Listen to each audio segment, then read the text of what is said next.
Ordinaryong langis, 3 lang. Yung BSM, halos 12.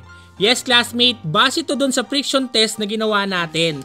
By the way, classmate, ano nga ba ang friction test? Ang friction test, classmate, ay basihan na kung saan ay kakayanan ng bawat langis na tumagal sa pressure.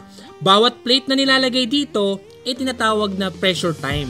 Kung gaano to karami, ibig sabihin gaano rin to katagal na tumatagal sa ating makina. Kumbaga, testingan lang kumbaga. At good to say, classmate, yung BSM na Gear Oil ni Basilio ay pasado. Kung mapapansin ninyo, 3 lang yung mga nauna pero 12 at kayang-kaya ng Gear Oil ni Basilio. Kaya pala naging mabenta to sa online, classmate, dahil una sa lahat, pumasa pala to sa tinatawag na API certificate ng Amerika at JASO certificate ng Japan. Biruin mo, 2 yung certificate na nakuha niya na minamarket sa Pilipinas. In short, classmate, mataas o full pack yung standard ng BSM oil. Dahil ang mga ordinaryong langis ay mostly API certificate lang yung nakukuha nila. Sa BSM, full pack, API at saka JASO. Sulit na sulit, no? Ano nga ba ang advantage nito, classmate? Well, tatagal lang naman ang buhay ng panloob ng makina mo kung ito ay tumatagal sa bawat frictions na meron siya. Ibig sabihin, classmate, mas maraming pressure na mangyayari sa kanya, kakayanin pa rin ang langis mo na magtrabaho dun sa loob. Kung mapapansin nyo kanina, 3 lang, bumibigay na o nagkakaroon ng tinatawag na chips, nasisira na kagad o nagkakaroon na kagad ng epekto sa ating bakal. Kaya yung BSM nating, classmate, good to say na kahit tumagal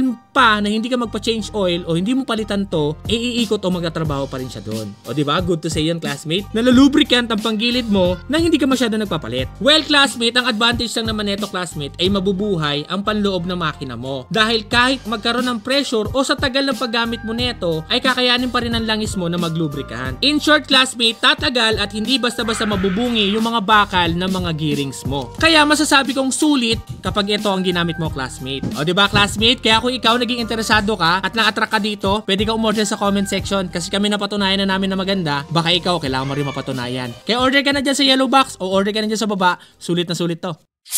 Spark.